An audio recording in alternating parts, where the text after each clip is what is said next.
Senator Williams. Senator Brown. Thank you, Mr Acting Deputy President.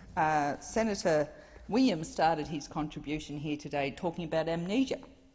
And I'm going to remind Senator Williams that the National Party, the Liberal Party, and as a group, that this government obviously has amnesia because they promised no cuts to health, no cuts to education. They won't touch the pension. They won't touch the pension.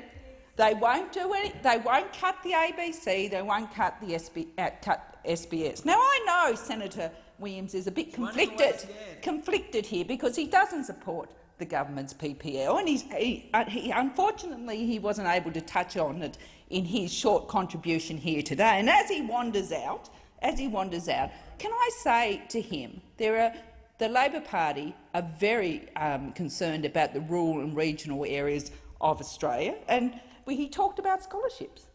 Well, let's have a look what's happening with scholarships in terms of nursing and allied health in Tasmania. Ripped out the Tasmanian scholarship scheme just like that. Whether they had any discussions with the Tasmanian government, I wouldn't know, because Will Hodgman, unfortunately, the Premier of Tasmania, has made no comments about standing up for Tasmania. Now, what we're talking about here today is about fairness. The fairness of this budget and an opportunity. So what I have seen as I've gone around, talked to people, gone to forums, of which I've not seen one federal Liberal member, all in hiding in Tasmania, all in hiding, not out there supporting their budget, not out there spruiking how wonderful it is, but hiding. And there's a reason for that, because this budget is manifestly unfair. It hits the lowest 20% of income earners in this country by 5%, and contrastly, 20% of the highest income earners have their income reduced by 0.3%. Manifestly unfair. So what we've seen as we've gone around and talked to people is that they voted for this government on the word of the Prime Minister, the now Prime Minister Mr Tony Abbott. He said he wouldn't touch the budget, no changes to the budget.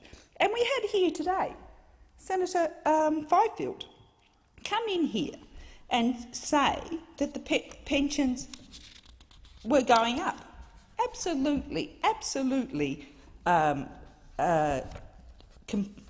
complete and utter furphy in terms of what they're really doing. We know, and the budget papers tell us, how much they're saving, nearly $500 million in terms of pensions. So if the pensions are not going to go down in real terms, how are they making those savings? He came in here in a flurry, Mr Acting Deputy President, to tell us that the pensioners will not be affected. Their pensions will go up, they're not affected, as if they're not affected, but there's a $500 million saving. Now, we are talking about people, full-age pensioners, living on $20,000 per annum. Manifestly unfair that they have to carry the burden of these budget cuts, and not only that, but the complete and utter lies that were told during the campaign. Now, I went to a forum in Launceston, which is a city that's in the electorate of Bass, Mr Nicolic's electorate. And at that meeting, there was a woman identified herself as voting for the Liberal Party. On the basis, oh yeah, she absolutely, Senator Farrell, she absolutely regrets it now, on the basis that Mr Abbott said that he would not change the pension, not touch the pension. They believed him.